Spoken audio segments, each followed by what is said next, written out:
ఆటలాగా పాటలాగా నేర్చుకుంటే రానిదంట స్నేహం అంటే ఏమిటంటే పుస్తకాలు చెప్పలేని పాఠం అంట కోరుకుంటే చేరదంట వద్దు అంటే వెళ్ళదంట నేస్తమంటే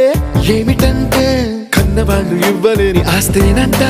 ఇస్తూ నీకై ప్రాణం పంచిస్తూ తన అభిమానం నీలో ప్రతి ఒంటరి తరుణం చెరిపేస్తూ ఎన్నో వేల కథలు ఇంకో కథ మొదలు छोटी छोटी छोटी छोटी छोटी बातें मीठी मीठी मीठी मीठी मीठी मीठी यादें